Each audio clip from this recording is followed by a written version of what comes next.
Okay, welcome back. I'm just going to finish up this first video lesson. This is the last one I wanted to go through. Like I said, it's just a review of grade 10. So determining angles from right angle triangles. We're going to slip in two examples here. So I'm going to draw one right angle here, and we're going to go, my angle theta is there, and we'll go 5. And I want to know, let's call that x. And then halfway across the page, let's do the second example. Right angle, I'm going to put theta down here, and let's go with x and 2. Okay, so the way to solve these problems again, you need to indicate your reference angle, so this angle right here. Then you need to find your identify opposite of hypotenuse adjacent. So we have our opposite, our hypotenuse, so this one has to be our adjacent. And from SOHCAHTOA, we need to identify what information do we know. All right, so when I look at the information given, I know, well, that's some pretty crazy colors. There's a highlighter. I know the opposite side, and actually, we gotta change that. Got too many unknowns here. We are finding an angle, so I gotta give you a number there. So let's put it. Let's go 7. My mistake. And similarly on the other one, let's make it a 5. Okay. So we are looking for the angle. Again, we know. Oops, that's not what I wanted for a pen. We know our opposite. We know our hypotenuse. So that means we go to SOHCAHTOA and we're looking for O and H. O and H is right here. So I know I have to use the sine ratio. So sine theta equals O over H. Sine theta equals, opposite is 5, hypotenuse is 7. And now we just need to solve. Now I'm going to put the extra step in. Sine inverse of 5/7. So you use your calculator. I'll bring mine up again here.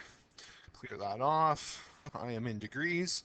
So the first thing you think you have to do is calculate this. So calculate first. So I got to do that 5 divided by 7. So I punch in 5 divided by 7 equals, so there's the decimal. Don't write this down, waste of time, because now you're just going to hit inverse or second function sine. So for my calculator, I have the INV button that I hit, and there's sine to the -1 appearing for me, so I hit that, and my angle is 45.6 degrees. So theta equals 45.6 degrees. So remember, you need to hit, most calculators have a second button, and then you hit sine, or some calculators have the INV button, the inverse, and then sine. All right, and that will find that angle. All right, very important. That's very important when we get into our vectors. The next one, again, quickly label the sides. So I have opposite, I have hypotenuse, so adjacent. So what two sides do I know? O and A. So I need to find one that uses O and A. There it is there. It's TOA. So tan theta equals opposite over adjacent. Write in your information. O is 2, A is 5. I'm going to take it the extra step. I want to take tan inverse of 2/5. No, I do not need to see this step. That's more for math class, but I want you to, it helps remind you that you're looking for the inverse button. Again, calculate your 2/5 first. So I go to the calculator, I clear it. 2 divided by 5. So I know 2/5 is 0.4. Again, don't waste your time writing that out. Just hit inverse tan. Every calculator can handle that step. 21.8 is my final angle. All right. Determining the lengths and sides. So instead of looking for the angle, we're going to look for a side. So I'll give us two examples again. I won't mess it up this time. I'll give you the right information the first time. Let's go with 20 degrees there. Let's look for the adjacent side, and we will go with a length of 5 over here. Halfway over. We will put the angle down here this time. That looks like a 50-degree angle.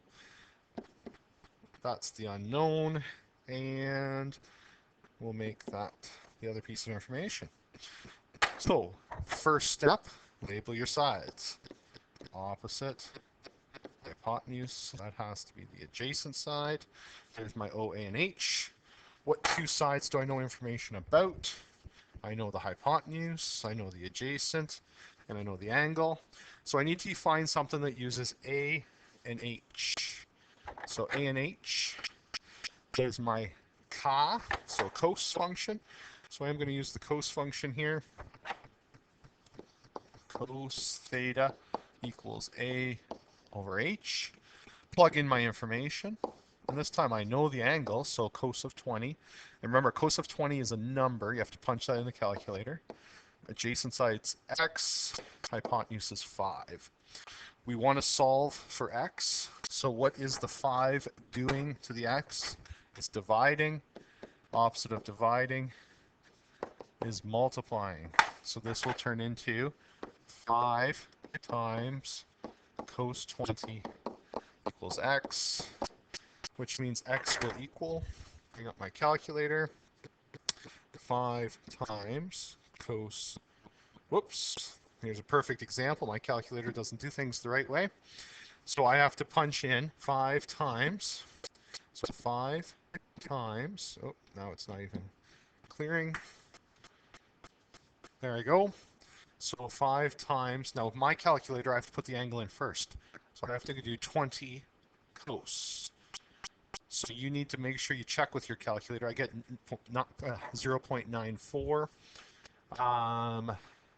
which seems, that answer doesn't seem reasonable, so I'm going to punch it in angle first. So 20 cos. There's the 0.94. Now I have to multiply it by 5. That's a lot better. So obviously I haven't practiced with this calculator, so it is important to check to make sure you can get 4.7 for an answer. Okay, very important. Next one, looking for x here. So again, the important thing here is to label your sides. If you can label your sides, then everything else is just going through the same process. I know my opposite, I know my hypotenuse, I know the angle, so I'm looking for something with O and H, and by now, you remember that's the sine function. So I'm going to plug in my information into sine equals O over H. So sine 50, which is just a number, O is 10, H is my x. Now, some of you need to remember this is the important part here. Okay, I'm going to put a star. Okay, we want unknown on top. Very important. All right, so how do we do it? We flip it. So we're going to flip both sides. So we're going to end up with x over 10.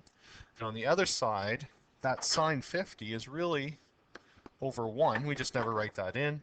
So this becomes 1 over sine 50. Now we multiply both sides by 10. And we end up with 10 divided by sine 50 equals x. Now you punch that into the calculator. You need to be careful with your calculator. Let's see if I can do this properly. 10 divided by 50 sine equals 13.1. First try. So x equals 13.1. Please make sure you double check to make sure you can get that answer. Okay. Homework is listed on the website. That is it. All you're doing is practicing with scientific notation, Pythagorean theorem, and some basic trig. If you can handle this math, then you can handle any of the math that's in this course. So this is kind of your test for yourself as to how intimidated you're going to be by the math. If you can handle that, then you'll be perfectly fine throughout the course. If you have any questions, please ask me, and I will give you a hand. Good luck.